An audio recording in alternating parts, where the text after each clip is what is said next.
तो देखो कारक है, कारक क्या होता है? तो कारक का मतलब क्या होता है कि करने वाला जो काम कर, जैसे मान लो राम ने रावण को मारा, मारा ना, तो उसमें क्या होगा कि जो कर्ता का जिसका प्रत्यक्ष जिसका रूप होता है, जैसे देखो कर्ता का जिससे सीधा संबंध हो उसे कारक कहते हैं। राम ने रावण को मारा, रावण का मारने का संबंध किससे है? राम से है ना। रावण को कौन मार रहा है? राम मार रहा है, तो वो क्या है? उसका सीधा संबंध है कि राम रावण को मारा, है ना। उसी को हम क्या कहेंगे? कारक कहेंगे। क्लियर है? अब देखो कारक जो होता है ना 8 प्रकार के होता है। हिंदी में 8 प्रकार के और संस्कृत में होता है क्या प्रकार के? 6 प्रकार के। हिंदी में क्या प्रकार के? हिंदी में 8 प्रकार के होता है और संस्कृत में कितने प्रकार के? 6 प्रकार के होता है। तो सबको देखेंगे बेराबरी। पहला होता है कर्ता कारक, दूसरा कर्म, करण और संप्रदान, अप्रदान, संबंध, अधिकरण और संबोधन। इसको याद करने का बहुत सारा ट्रिक होता है। कर्ता ने क्या है? कर्ता ने कर्म को करण से संप्रदान, अप्रदान, संबंध, अधिकरण और संबोधन। देखो और क्वेश्चन इससे पूछेगा कैसे पता है कि जैसे पूछेगा कर्ता कारक में कौन सा विभक्ति है, तो इसको हम विभक्ति कहते हैं। जैसे प्रथमा विभक्ति, द्वितीय विभक्ति, तृतीय विभक्ति, चतुर्थी विभक्ति, पंचमी, षष्ठी, षष्ठी मतलब सप्तमी, 7 को विभक्ति तक है। विभक्ति वैसे पूछेगा 7, या मतलब एक क्वेश्चन और रहता है कि विभक्ति कितने होते हैं, तो 7 को विभक्ति होता है। कितना होता है? 1 नंबर का ये भी ऑब्जेक्टिव में पूछा जाता है कि विभक्ति कितने प्रकार के होते हैं, तो 7 प्रकार के होते हैं। तो ये भी क्वेश्चन हो जाएगा। 4 नंबर का इससे रहता है, तो इसको भी देख लो। जैसे कर्ता में कौन, इसका ये अथी है, चिन्ह है। क्या है? चिन्ह। ये मतलब कर्ता कारक में कौन सी विभक्ति है? जैसे राम ने रावण को मारा, ने है, कर्ता ने, है ना। कर्ता कौन है? करने वालों को हम कर्ता कहते हैं। करने वालों को क्या कहते हैं? कर्ता कहते हैं। तो राम करता है, मारने का काम कर रहा है, तो मारने का काम कर रहा है तो राम क्या हो गया? कर्ता हुआ ना। तो राम ने रावण को मारा, तो कर्ता इसमें क्या है? राम है। तो कर्ता कारक में कौन सा विभक्ति? प्रथमा विभक्ति है और ने इसका चिन्ह है। क्या है?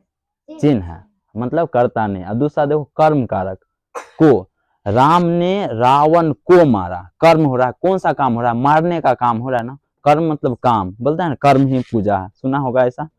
तो राम ने रावण को मारा, है ना। वो काम को ही कर्म कहते हैं। कर्म मतलब काम। तो मारने का काम हो रहा है, किसको मारने का? रावण को। तो काम हो रहा है ना मारना, तो राम ने रावण को मारा, यानी कि कर्म का जो होता है चिन्ह होता है, क्या होता है? को। ऐसा लिखल रहेगा, क्या पता है कि राम ने रावण को मारा, इसमें कौन सा विभक्ति है और कौन सा कारक है?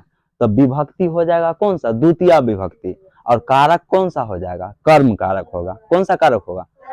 कर्म कारक होगा ना। तो को है, आप देखो तीसरा करण कारक, तृतीय विभक्ति। क्वेश्चन ऐसे पूछेगा कि करण कारक में कौन सा विभक्ति है, तो कौन सा विभक्ति होगा? तृतीय विभक्ति होगा ना। अब देखो इसके लिए क्या है कि राम ने रावण को बाण से मारा। अब देखो करण मतलब करने का जो माध्यम, माध्यम कथी से हो रहा है? बाण से, है ना। यहाँ पे देखो से द्वारा, किसके द्वारा हो रहा है? बाण के द्वारा मारा था। किसके द्वारा मारा था? बाण के द्वारा था ना। तो मारने का जो साधन होता है, क्या होता है? साधन जो होता है उसी को हम क्या कहते हैं? करण। क्या कहते हैं? करण कारक। तो क्वेश्चन समझ में आ गया।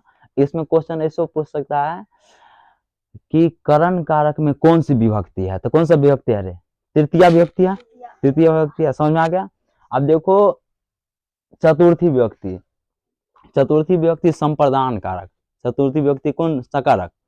संप्रदान कारक। तो देखो संप्रदान कारक में क्या होता है कि को के लिए, को के लिए इसका चिन्ह क्या होता है? को के लिए। तो जैसे देखो को के लिए होता है इसका। और ऐसे भी क्वेश्चन पूछ सकता है कि इसमें कौन सा विभक्ति है, तो चतुर्थी विभक्ति है। कौन सी विभक्ति है? समझ में आ गया। अब एक और देखो अप्रदान कारक। पचमा कौन सा है? अप्रदान कारक है। अप्रदान मतलब होता है कि जुदाई। जैसे पेड़ से पत्ते गिरते हैं, क्या गिरते हैं?